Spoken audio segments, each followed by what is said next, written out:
Hey everyone, thanks for joining us today. Coming from Andrews Institute, I'm Dr. Scott Thomas, and one of the most challenging surgeries that we do here in terms of pain management are hip surgeries, both hip arthroplasty as well as hip arthroscopy. We have a patient today undergoing a hip scope, hip arthroscopy, and we're going to show you what we do in terms of nerve blocks. We've actually studied this extensively, and we've done a little unofficial mini study here looking at various types of blocks. There's a lot of different ways to do them out there, from a fascia iliaca to an isolated PENG block. We've done lumbar ESP blocks and many combinations thereof. But what we found to be the best combination to this point is a QL3 combined with a PENG block. That's a nice balance of good analgesia, but without the motor effect of doing a fascia iliaca block, for example, which increases your fall risk. So we want to avoid any motor shutdown, but still get good analgesia benefits from the blocks. So we're going to show you kind of the down and dirty of the block from start to finish. We're going to start with the QL3 part of this block. And the reason we do it in this order, we have the patient up on their side with the operative side up, and now the patient's been sedated. It's a lot easier to get them from the lateral position to the supine position compared to the other way around. So that's our reason for doing it in this order. We have the bed position completely flat. We want to make sure that it opens up this space here, give us plenty of working room. We're going to use a curvilinear probe for this block. It's nice to have that little extra depth that the curvilinear probe provides, as well as a wider angle of view.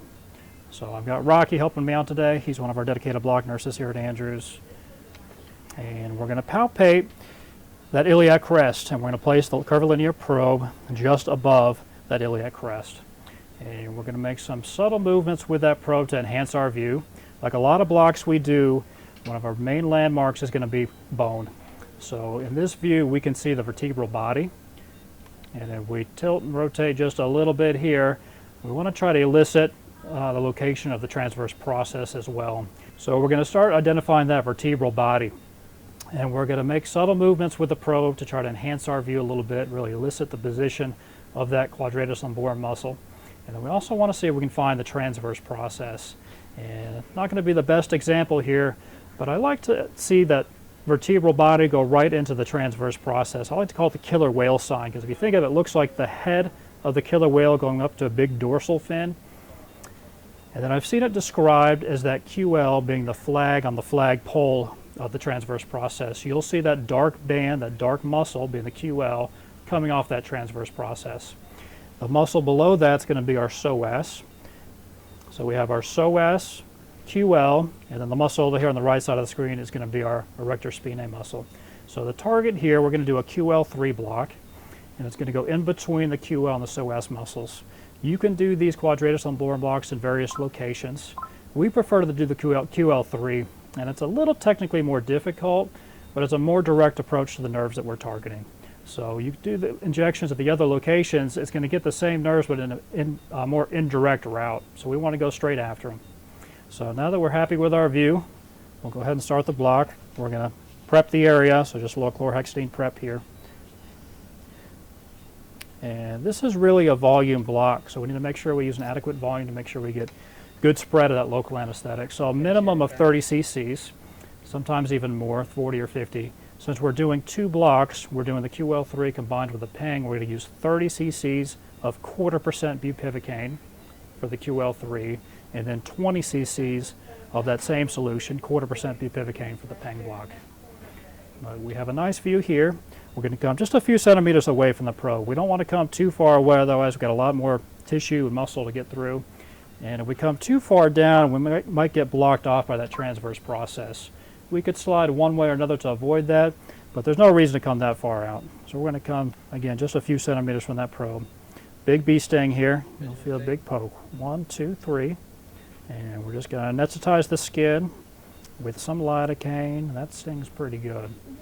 And we're going to use a pretty steep angle coming down into that groove between those two muscles. We are going to use a stimulating needle for this, and we're going to use the nerve stimulator. And the reason we do that is because it can help confirm that we're in the correct position in between those muscles. So as we advance that needle down through the QL muscle, and we're going to go through that muscle, transmuscular, we're going to start to see that QL muscle twitch on its own a little bit. And you can see a little twitch there. As we advance through that muscle, we're going to eventually lose that twitch, If we go too far past that muscle and the tip of the needle gets into that psoas muscle, then we'll start to see the psoas muscle twitch. And it's subtle, but a lot of times you can see just a little twitch there. So we've advanced too far. We're going to come back. We want to get in that groove in between those muscles. And it looks like we've lost both twitches. I'm going to have Rocky inject 5 cc's at a time for a total volume of 30 cc's, so go ahead there. We're going to aspirate in between every 5 cc's. And we're going to see that space start to open up a little bit.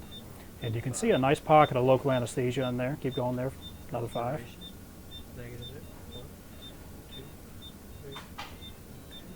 And I'm scanning off my needle sometimes just because you get a little better view. Keep going there, Rock, another 5.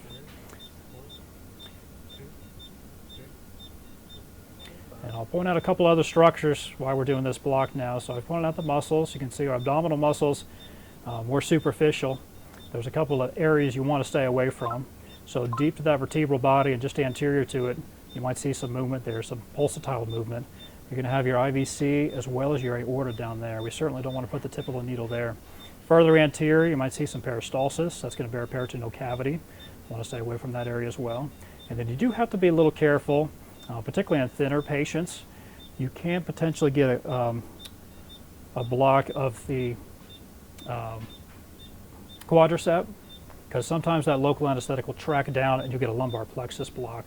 So we want to do our best to keep that local anesthetic up top in between the QL muscle and the psoas so that we don't get that to happen. Go ahead there, another 5.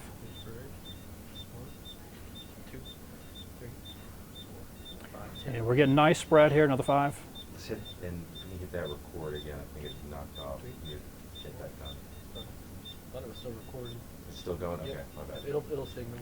Okay. And another 5 there.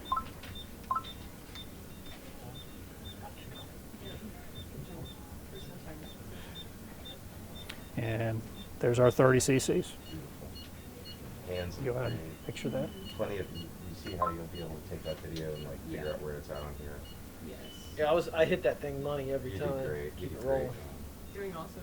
So you got your little, boop, you hear that little thing, that'll be your Yes. cue, you can kind of. Yeah, I'm glad it does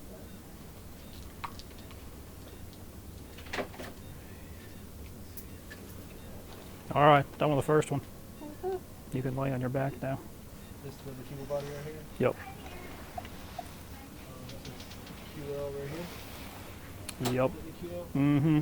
QL. This LA right here. Yeah. LA right here. No, it's kind of in here. Okay, right here. Yep. And what else you want? That's about it. That's all for me, guys.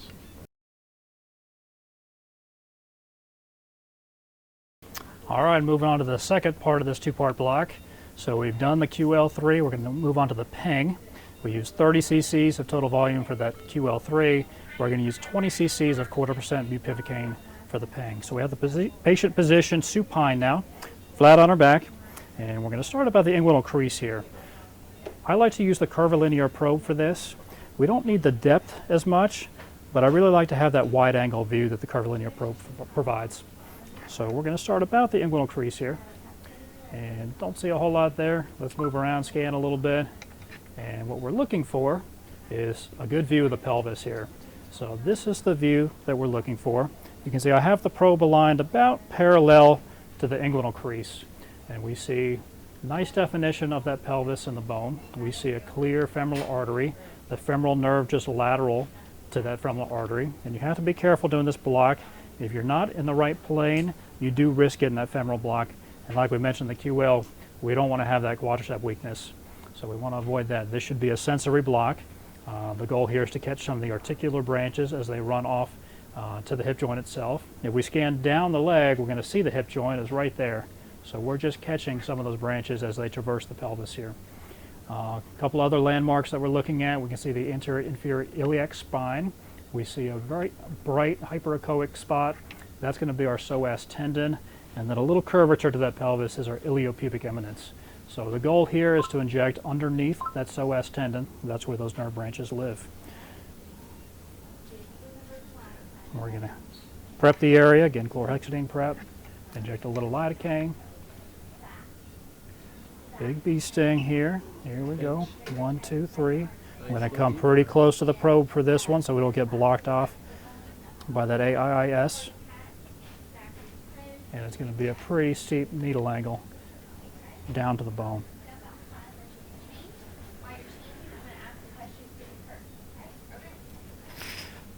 We don't need to stimulate this one since this really is purely sensory. Big poke there. We're going to tighten up our view a little bit and advance that needle down. Yeah, you're doing great. I know that smarts a little.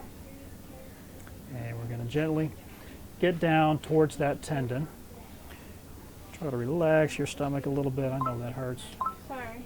You're doing great. And we're going to work our way down. And then a lot of times they'll respond a little bit once we get down to that bone. Probably feel that a little bit there.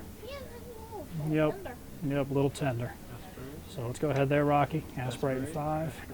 And the goal with this block is we really want to see that tendon start to push up a little bit. And that local spread laterally and medially along the pelvis. It can be tricky to do. I've seen a couple techniques. I've seen one where they describe kind of corkscrewing that needle. Honestly, I haven't had a whole lot of success doing that, but we want to just slowly advance under there and hope we can pop under that tendon into the correct plane. Let's go ahead there, Rocky. Another 5. So we can see that tendon starting to lift up a little bit there. It's subtle, but I feel like it's there. Another 5. And we see it starting to work under there a little bit more. And last 5.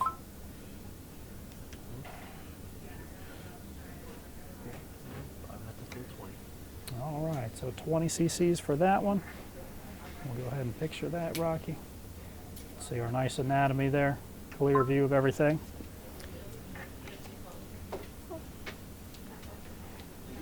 And that concludes the PENG block. So again, thanks guys for joining us. I hope you guys find this video beneficial for dealing with these challenging patients. Again, hip surgeries, both arthroplasty, hip replacement, as well as hip scopes.